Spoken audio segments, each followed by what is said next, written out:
السلام عليكم ورحمة الله تعالى وبركاته قلب نفس دعوة يا الملك استود دونيدا نقل سعوتان وقلب المجمعة بالشاه أقصنا وسديد يتمون سنة لبدا كون يستحي لاتنكا قضبضات برامج كينا كما قل دونتان وحا كمدا madaxweynaha somalilan muuse biixi cabdi oo maanta u ambabaxay dhanka magaalada burco ayaa sii maray buurta gacan libaax halkaasi oo ay ku jiraan koox hubeysan oo kasoo horjeeda xukuumadda madaxweyne biixi waxyaabo la yaab leh ayaana la sheegay inay halkaasi ka dhaceen waqtigii ay sii marayeen wafdiga madaxweynaha oo haatan gaadhay magaalada burco waxaa sidoo kale xogaha haatan soo baxay ay sheegayaan inuu soo kala dhexgalay kala shaki iyo weliba khilaaf wasiirka arrimaha gudaha ee somalilan maxamed kaahin iyo weliba madaxweynaha somalilan muuse biixi cabdi lagana yaabo in saacadaha soo socda wasiir maxamed kaahin xilkaasi laga qaado iyo waxa keenay guud ahaan kala shakigaasi labada dhinac soo kala dhexgalay aan eegi doonaa reer burco ayaana u diidan madaxweyne biixi in uu isku soo sharaxo mar kale madaxweynenimada somalilan hogaamiyaha SSC Khaatumana waxa uu maanta kula hadlay masaajid ku yaala magaalada Laascaanood ee xarunta gobolka Sool dadweynaha gobolkaasi waxaana uu sheegay in Somaliland ay wax aan horey loo arag ka sameysay magaaladaasi Laascaanood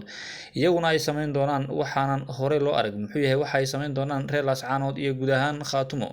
iyo hogaamiyaha imaaraadka carabta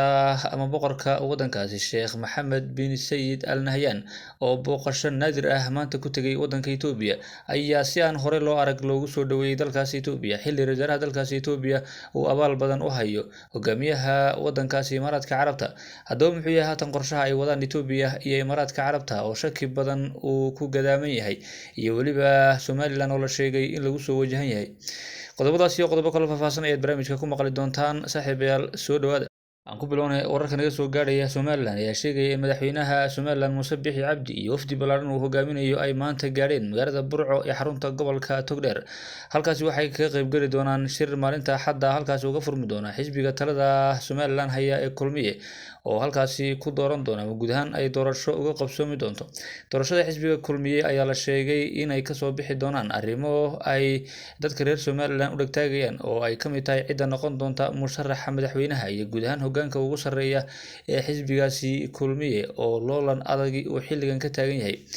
si kastoo xaalku hado madaxweynaha Somaliland Muuse Biixi Cabdi ayaa maanta ka ambabaxay magaalada Hargeysa isagoo gaadhay goor dambe magaaladaasi Burco ee xarunta gobolka Togdheer waxa uu sii maray wafdiga madaxweynaha iyo isaguba buurta gacan libaax oo ay ku jiraan koox hubeysan oo halkaasi ku jirta muddo ka badan 3 isbuuc iyagoo sheegay inay kasoo horjeedaan xukuumadda Somaliland iyo guud ahaan madaxweyne Muuse Biixi Cabdi waxaana ay weeraro ay ka geysteen gudaha Somaliland ay ku dileen dad fara badan oo ciidan iyo shacab ay isugu jiray haddaba maanta markii wafdiga madaxweynaha halkaasi marayeen ayaa la sheegay in kooxdu ay isku dayeen in ay wafdiga carqaladeeyaan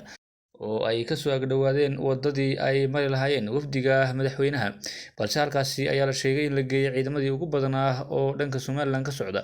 waxaana ilaa iyo xalay la sheegay in halkaasi ay howlgallo ka wadeen ciidamada Somaliland iyagoo ka hortegaya weerar gaadmo ah oo lagu qaado wafdiga madaxweynaha oo safar dhanka dhulka ku galay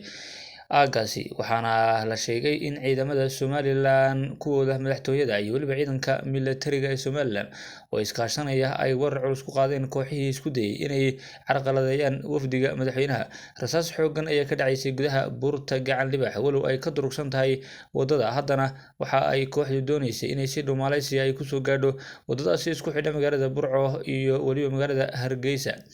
si kastoo xaalku hado madaxweynaha Somaliland Muuse Biixi Cabdi ayaa guud ahaan iyo wafdigiisa ayaa si badqab waxay ku tageen magaalada Burco ee xarunta gobolka Togdheer halkaasi oo si ballaaran loogu soo dhaweeyay walow haatan xogo kala duwan ay soo baxayaan oo sheegaya in dadka reer Burco qaar badan oo kamid ah ay ku faraxsaneen soo dhaweynta madaxweyne Biixi iyo weliba wafdigiisa iyo shirka ay halkaasi ku qabsan doonaan xisbiga kulmiye ee talada Somaliland hayay dhowr iyo 10 sano ee ugu dambeeyay waxaa dhinaca kale uu loolan adag dhex maraya xubnaha ugu sarreeya xisbigaasi kulmiye oo ay ugu horeeyaan madaxweynaha Somaliland Muuse Biixi Cabdi iyo weliba wasiirka arrimaha gudaha ee Somaliland Maxamed Kaahin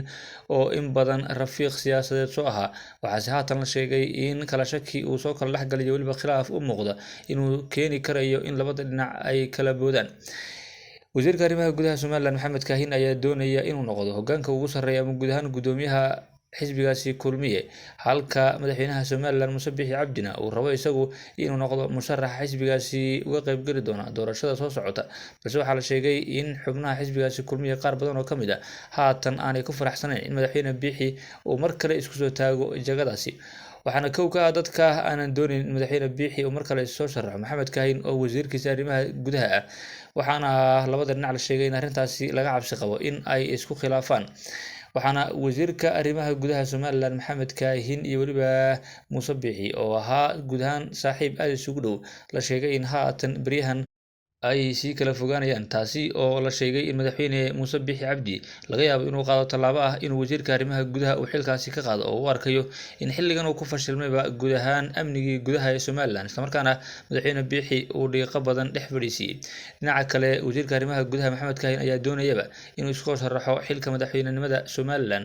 waxaana uu rabaa inuu sameeyo sidii uu horey u sameeyay madaxweynaha Somaliland Muuse Biixi Cabdi oo markii laga dhigay gudoomiyaha xisbiga kulmiye isla markiiba shaaciyay in uu yahay musharaxa madaxweynaha isagoo aan horey loogu sii talagelin, sidaasina uu guuleystay doorashadii madaxweynenimada Somaliland. haatan Maxamed Kaahin ayaa la sheegay inuu mar kale isku dayayo inuu wadadaasi oo kale uu qaado. si kastaba xaalku hadaba 20ka bishan ayuu magaalada Burco ka furmi doonaa shirka xisbiga kulmiye, waxaana la filayaa in loolan adag uu halkaasi ka dhici doono. dadka reer Somaliland intooda badan ayaa la sheegay in haatan aanay ku faraxsanayn in xisbiga kulmiye uu dib ugu soo laabto talada Somaliland, inkasta oo markaa dhan laga eegana aanu jirinba cid haatan la tartami karaysa oo tartan adag la geli karaysa haddii aanay soo bixin ururada cusub iyo weliba guud ahaan ragga hogaaminaya oo loo arkayo inay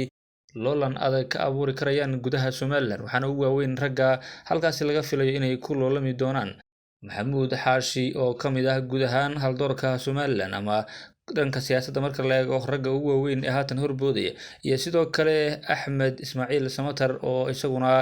haatan hogaaminaya mid ka mid ah ururada doonaya inay axsaabta isku bedelaan ee tartanka ay galaan kadibna doorashada madaxtooyada ay u tartamaan. si kastaba xaalku hadaba waxaa la filayaa in xisbiga kulmiye uu wajahayo dhibaatooyinkii ugu waaweynaa iyo weliba caqabadihii ugu adkaa. dad fara badan ayaana maanta la sheegay inay ka hor imaadeen in xisbiga kulmiye uu haatan u soo guuro ama uu shirkiisa ku qabsado magaalada Burco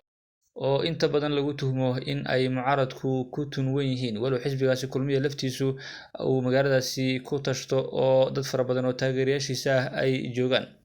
waa tahay haatan aan eegno waddanka Itoobiya wararka naga soo gaadhayo hogaamiyaha Imaaraadka Carabta ama boqorka dalkaasi Imaaraadka Carabta ayaa booqasho dhif iyo naadir ah waxa uu ku tegay maanta waddanka Itoobiya, si ballaaran ayaana halkaasi loogu soo dhaweeyay. ra-iisul wasaaraha waddanka Itoobiya Abiy Ahmed iyo weliba dad fara badan oo shacab ah ayaa isugu soo baxay wadooyinka magaalada Addis Ababa ee xarunta waddankaasi Itoobiya. Sheekh Maxamed bin Sayid Al Nahyan ayaa waxa ay Itoobiyaanku u arkayaan in uu yahay guud ahaan nin abaal badan ku leh dalkaasi Itoobiya, waxaana dad fara badan oo isugu soo baxay magaalada Addis Ababa ay muujinayeen taageerada ay u hayaan Imaaraadka Carabta.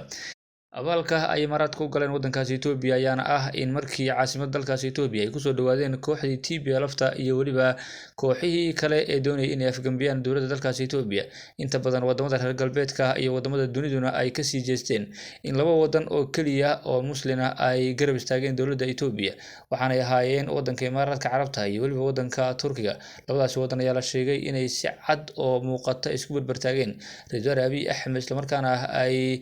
badbaadadiisa qayb weyn ka qaateen ama Abiy Ahmed uu abaal badan u hayaba labadaasi wadan oo ilaa iyo haatan dalkaasi Itoobiya garab istaag fara badan u muujinaya. haddaba sababaha ugu waaweyn ee Sheekh Maxamed bin Sayid Al Nahyan uu maanta u tegay magaalada Addis Ababa ayaa xogo kala duwan ay kasoo baxayaan, walow wararku ay isa soo tarayaan. haddana waxaa xogaha qaar ay tilmaamayaan in Al Nahyan uu doonayo in waddankaasi Itoobiya uu ka caawiyo sidii uu ku heli lahaa